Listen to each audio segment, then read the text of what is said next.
Break के बाद आपका स्वागत है हमारे खास कार्यक्रम में। आज हम बात कर रहे हैं नई शिक्षक नियमावली को लेकर।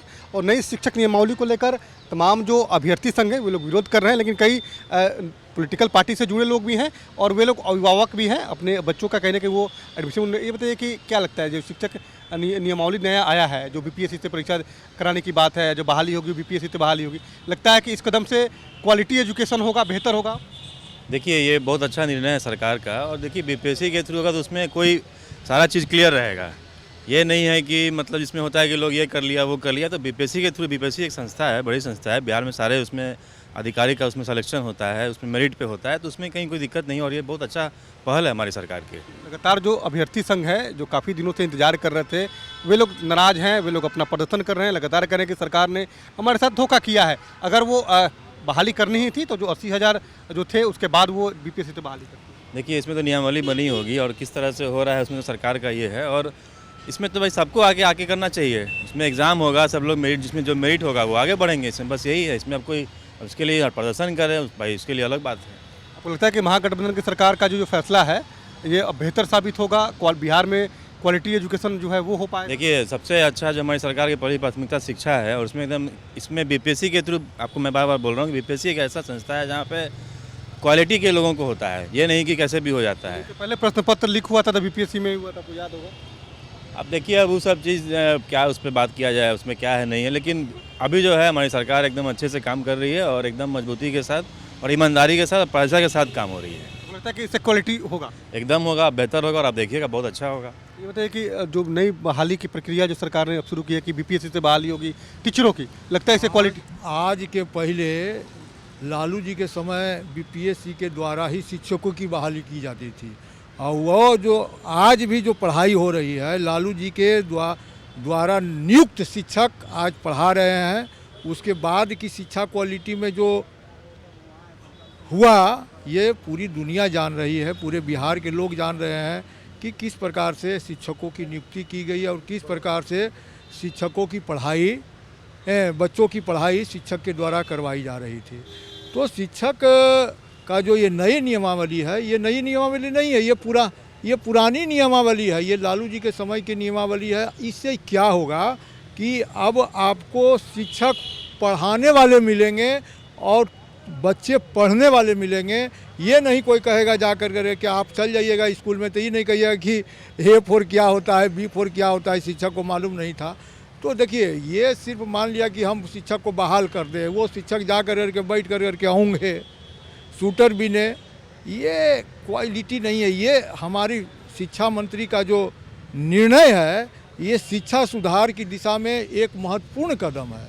रही बात ये शिक्षक का, नियोजित शिक्षक बोल रहे थे ना आप, क्या होना, नियोजित शिक्षकों की बात आप जो बोल रहे थे, तो इन शिक्षकों को भी मौका है उसमें कि उसमें आप पार्टिसिपेट करिए और बढ़िया कर के आप सबसे पहले आप ही की बहाली होगी और आपका इंक्रीमेंट भी ज़्यादा बढ़ेगा, इसलिए कि आप ट्रेनिंग किए हुए हैं। तो इधर से भी जो पास करेगा उसको ट्रेनिंग करना ही होगा।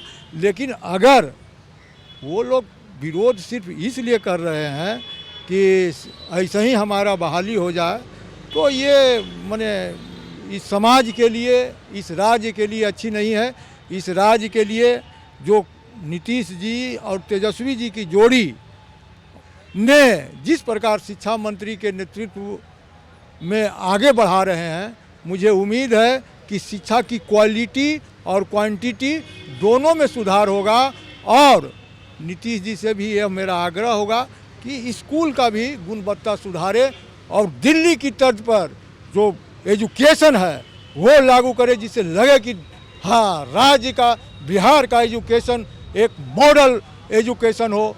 मैं ये भी कहूँगा कि यहाँ संविधान की भी पढ़ाई 7वां क्लास से होनी चाहिए, जिससे कि बच्चों में संविधान के प्रति जागरूकता हो। उसे ये मालूम हो कि हम ये काम करेंगे तो इस हमें ये दंड मिलेगा, या ये गलत काम है, या ये अधिक काम है। ये सब जो है ये हमारे शिक्षा मंत्री के द्वारा विचार विमर्श किया जा रहा है और मुझे उम्मीद है कि शिक्षा में और भी गुणात्मक सुधार होंगे। आपको लगता है कि जो नई नियमावली सरकार ने बनाई है इससे शिक्षा की गुणवत्ता में सुधार हो पाएगा? 2023 की जो नई शिक्षक बहाली नियमावली बनी है, ये अपने आप में दूरदृष्टि रखता है। इस बहाली में एक साथ ही जो हमारे विद्यालय, हमारे समाज, हमारे शिक्षक में जो कमी आ गई थी शिक्षा में, उसकी पूर्ति करते हुए मूल वेतन और पुराना पेंशन भी लागू हो रहा है। और बिहार वासियों को इस बात से खुशी होनी चाहिए कि जो हमारे भूतपूर्व प्रधानमंत्री पेंशन बंद कर दिए थे, अब मूल वेतन की बहाली बंद हो गई थी, वो नीतीश सरकार और महागठबंधन की सरकार, तेजस्वी की सरकार ने एक साथ शिक्षा की नीति, शिक्षा की प्रणाली को ठीक करने के लिए और पुराना पेंशन भी लागू करते हुए मूल वेतन की बहाली हो रही है, उसमें हम लोग को खुशी होना चाहिए। जहाँ तक नियोजित शिक्षक की बात है, जो जैसा जब समय आया है सरकार के साथ, घर में भी जो अभिभावक होते हैं, जैसा समय आता है वैसा काम करता है। किसी बेटी की शादी में 10 रुपये खर्च करता है और किसी बेटी की शादी में 10 लाख खर्च करता है। तो सरकार की स्थिति जिस समय जैसी थी, नियोजित शिक्षक बहाल किए, पंचायती माने कौन शिक्षक, और उसके पहले एक बार बीपीएससी में हुआ था, फिर नियोजित हुआ शिक्षा में। और हमारे जो माननीय राष्ट्रीय अध्यक्ष हैं लालू प्रसाद यादव जी, बीपीएससी से 96,000 शिक्षक की बहाली हुई थी, और वही शिक्षक आज सब जगह मूल वेतन वाले हैं और प्रधानाध्यापक के रूप में काम कर रहे हैं। जो बीपीएससी से पहले हुई थी वही लोग पढ़ा रहे हैं, बाकी लोग स्यूटर भी। बाकी लोग परिस्थिति में जैसा उनका एजुकेशन था, जैसा उनका सम्मान था, उनके हिसाब से उनका वेतन मिल रहा है। और यदि उनमें मेरिट है तो बीपीएससी में 10 साल इलेक्शन मिला है, उसमें आके मूल वेतन में आ जाए, उनको पुराना पेंशन भी लागू हो जाएगा। तो ये लगता है कि लालू जी के समय में जो बहालियाँ हुई थी और वही टीचर पढ़ा भी रहे थे, अब फिर उसी तरह की बहाली होगी तो क्वालिटी बेहतर हो पाएगी अब बिहार की। देखिए, क्वालिटी बेहतर करने के लिए ही हमारी सरकार इस पर काम कर रही है।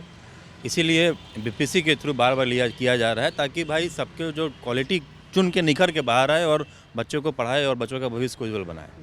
तो क्या क्या सुधार होनी चाहिए शिक्षा में, आपको क्या लगता है? ये तो क्वालिटी पे बात हुई, अब स्कूल को लेकर क्या देखिए, इंफ्रास्ट्रक्चर सब जगह तो काम हो ही रहा है, सब जगह बन रहा है, जहाँ जहाँ छुटा हुआ है वहाँ भी बिल्डिंग्स की काम चल रही है। और स्वाभाविक है कि सब कुछ, देखिए आजकल जिम सब जगह दिया जा रहा है, बच्चों को लैब दिया जा रहा है, जो आप जाके देखिए गवर्नमेंट स्कूल में कैसा एक आदर्श स्कूल बनाया जा रहा है। तो इसमें तो काम चल ही रहा है और बहुत बड़े लेवल पे काम चल रहा है।